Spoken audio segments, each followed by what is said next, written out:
As you can see from the invitation, my name is Dirk Linder. That's a German name, quite short German name. I first have to thank Sima for the invitation. Thank you very much.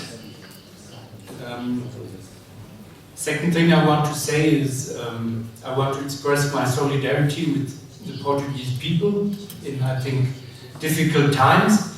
I catched up some news yesterday evening, and obviously there are some strange ideas again of the International Monetary Fund about Portugal.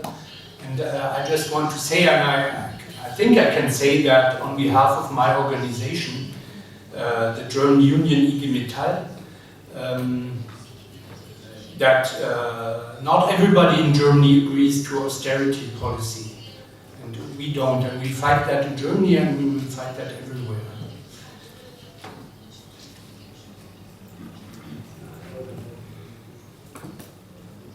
About myself, I'm representing the German union IG Metall. It's the German Metal Workers Union. IG, as we say in Germany, means industrial union. It's a union with 2.3 million members, so it is, I think it's a quite big union. That is because this sector where we represent the workers is such an important sector in Germany.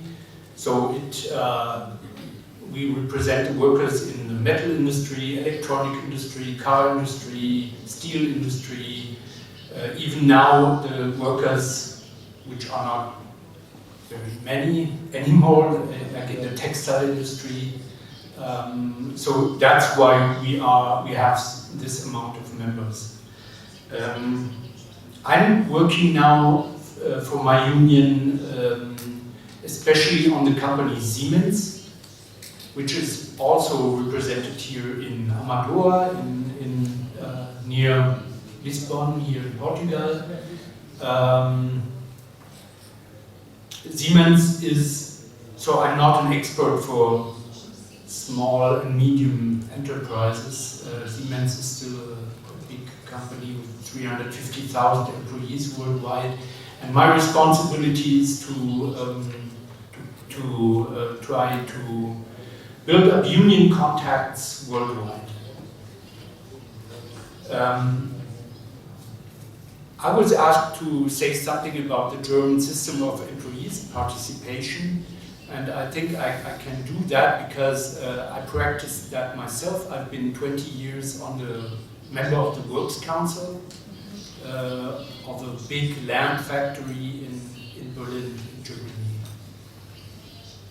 Germany. Two remarks before I start the presentation. The German system is very special. It has rarely been copied. I think it has not really been copied anywhere at all. There is something similar in Austria, but that is not a copy of the German system. It was just a similar development. And I have to say, it is often, from our perspective, very much misunderstood. I think there are a lot of misunderstandings about what the German system of workers' participation is about. And to explain it a bit, it is a result of social compromise. And the deepest cuts in German history were the two world wars. And after each world war, the unions became in quite a strong position to take influence on what happened in society. And in both times, I would say we did not completely succeed. So not all our wishes were fulfilled, but we could take some influence. I think if today the laws would be made in Germany, they would not look the same way. So we still benefit from a historical situation, but of course we are ready to defend that. And today, we as unions, as I said, not all our dreams were fulfilled, But today we see our system as an effective way of workers' representation, and we even see it as a success factor for the German economy. And we are very convinced of the fact that the German economy would not be as strong and successful as I think it is if we would not have this system of workers' representation. Okay, what I will do now is, because it's very hard to explain everything in such a short time, our kind of system, but so maybe don't expect too much, especially for understanding, but I will just name the legal background. I will explain the basics about the works councils, and I will explain, that's an extra thing, the main facts about the participation of unions and workers' representation in the supervisory boards of the companies in Germany.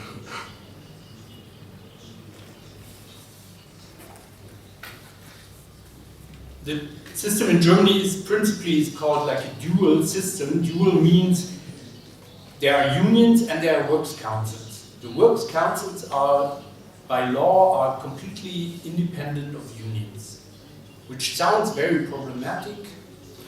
And I think the idea to make this law was indeed an anti-union idea.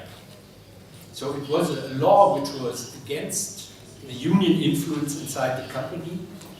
But to say this right now, it is today, it has turned out to be the basis of union work in Germany. And I think the success of unions or the relative strength of unions in Germany would not be like that if we would not have this works council system. I will try to explain why. The legal basis is, first place, the German Constitution. The German Constitution does not explicitly mention the unions, but it gives everybody the right to organize in organizations which support himself or herself in the economic process. So, and that of course means unions too, but it also means employers' organizations. Every employer has the right to organize in employers' organizations, and the workers have the right to organize in unions. Then there is a major law about everything that concerns the works councils, and that I translated it here, the Workers' Representation Law. Betriebsverfassungsgesetz. Hard to translate. And there is a small but very important law, that's the Collective Agreements Law. This law, just to mention, this is in one point it is very important, that is that the works councils, which as I said are by law independent of unions, do not have the right to undermine collective agreements that are signed by the unions. So no works council can go beneath the standard that is set by a collective agreement that is made by the unions. This is very important.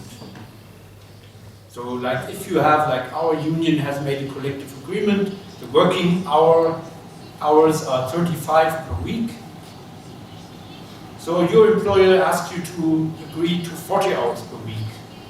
You can tell him, I would like to, because I would like to help you, but I'm not allowed by law. This is very important. Same thing for wages. And then, because I put it a bit beneath, it's a different law, that's the so-called co-determination law, and that applies to the representation in the supervisory boards. the principal difference between what unions do and works councils do. Here you see the union negotiates agreements for a whole industrial branch. That means like the metal sector.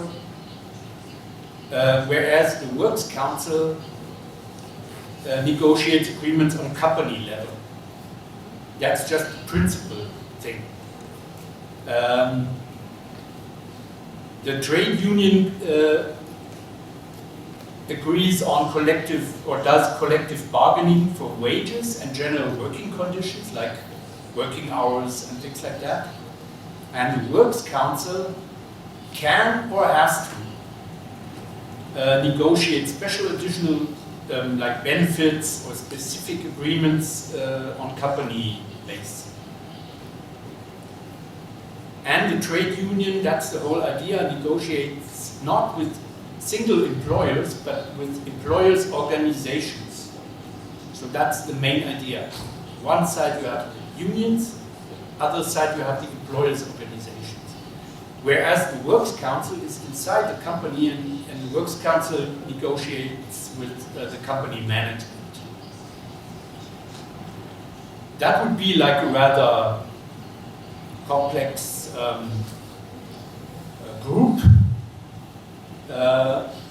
You have, on the right side you see all the single locations, and in each location that has at least 5 employees, there can be a works council.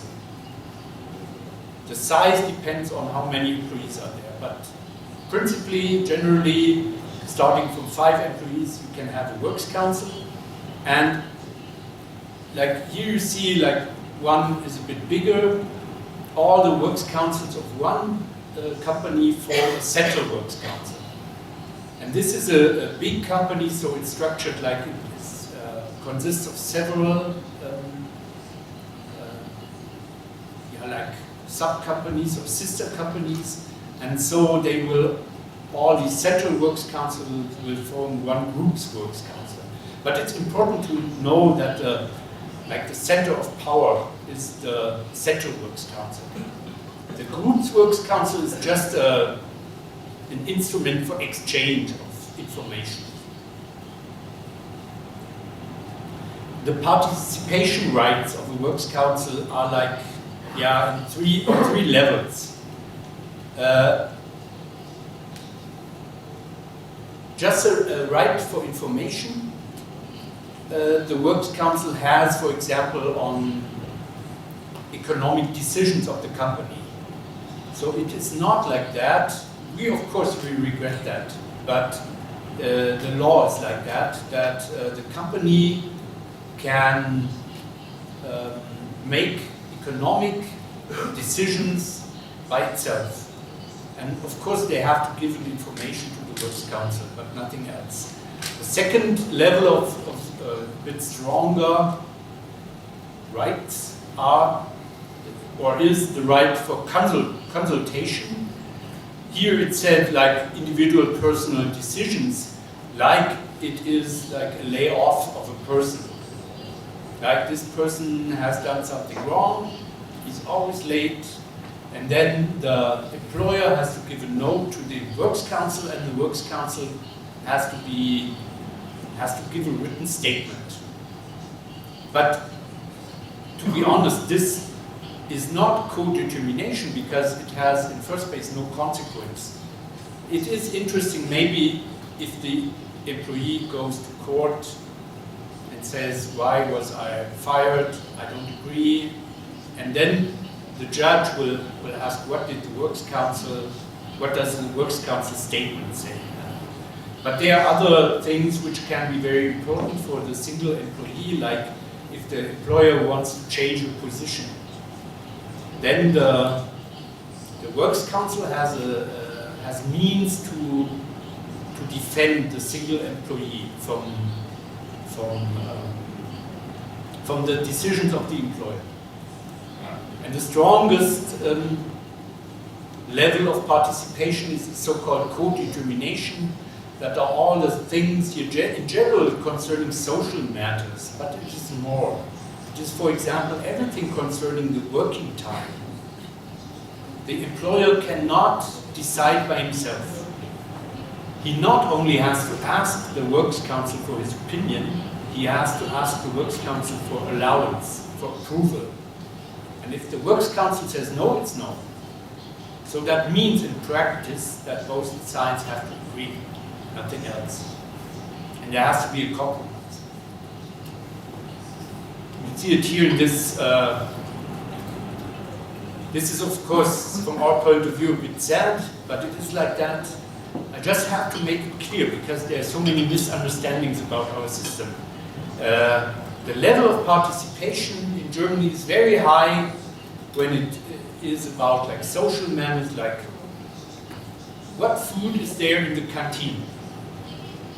We have complete influence on that, even on the prices.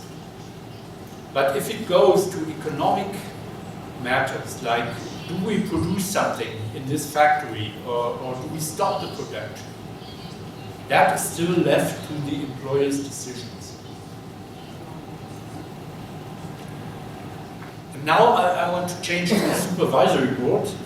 I took the example of Siemens just to show you how a supervisory board works in general. The supervisory board of Siemens, which is of course a big company with 120,000 employees in Germany, it's not an SME, but the principle is always, not always, but in general is the same. Supervisory board of Siemens has 20 members. 10 members are from the owner side and 10 are employee representatives. There's one tricky thing already you can see here, that one of these 10 employee representatives is a manager. That is made by law. So is the manager really an employee like all the other blue collar or white collar workers? I don't know, I would not say so, but the law was made like that. I would say that's a bit a trick to avoid equal participation, but you can sometimes have surprises. Sometimes the management agrees with our side and then the capital side has some problems. The employee representatives are elected for 5 years, and there is a difference. These 10 employee, or let's take the manager away, these 9 employee representatives on the supervisory board, for example of Siemens, they consist of 6 employees of Siemens, which usually are long experienced Works Council members, and 3 full-time union officers. And you have separate elections for the internal, for the Siemens employees on the supervisory board and for the union officers on the supervisory board. And there's a second trick that they did to avoid equal participation. The chairman is always from the owner side, and the chairman has, in case there's no agreement, has a double vote. So it's clear that whose side will always win in the end, but this still gives lots of opportunities to take influence on things. And I put there what is the job description. What do they have to do as supervisory board? They are the employer of the management board, which is quite important. So every member of the management board has to be approved by the supervisory board. That means if a manager, even the CEO, if the unions at Siemens, our union, does not agree on the CEO, that will be very difficult for this person to become CEO. So that means in consequence there is already some kind of understanding. And the other important job of this supervisory board, of course, is the control of strategy and business development of the company. And just to say that there are 3 types of co-determination. There is a special law for the iron, steel and mining industry that has historical reasons. There's one for the bigger companies, more than 2,000 employees, and there's an extra law for the smaller companies, which is called the One-Third Participation Act, because below 2,000 employees in Germany, there's not, like I just told you, like at Siemens, like 10 to 10. It's only 1/3 on the supervisory board are members which are elected from the employees. And this is just to give you an overview. You have the supervisory board, which is above the board of directors. The board of directors have to deliver the annual accounts and the corporate planning to the supervisory board. And they have to inform or ask for approval for some deals that they want to make in the name of the company. And below you see the representative of the shareholders, which are elected by the shareholders, and the representatives of the employees, which are elected by the employees, as I said. So that's a general that you can have a picture of what the supervisory board looks like. And to say that in the end, I think it's very important because I often explain these things, for example, to US unions. And in the US, everybody's very fixed or focused on law. So then they ask me a lot about the legal situation and so on. But I would say, as having done this kind of work for a long, long time, in the end, it's important to know that this is the legal background, but it's very important how you do this in practice. Because in the end, it's a kind of a basis for kind of political work. And you have, it's like give and take. That's the most important thing you have to understand. You will never succeed 100%, but you should not ever let the other side succeed 100% either.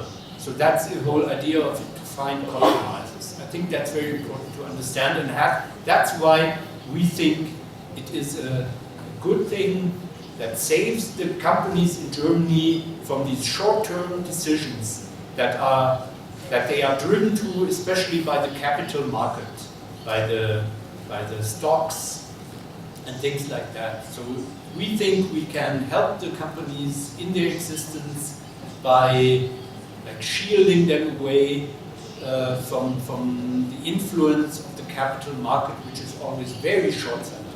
Thank you very much.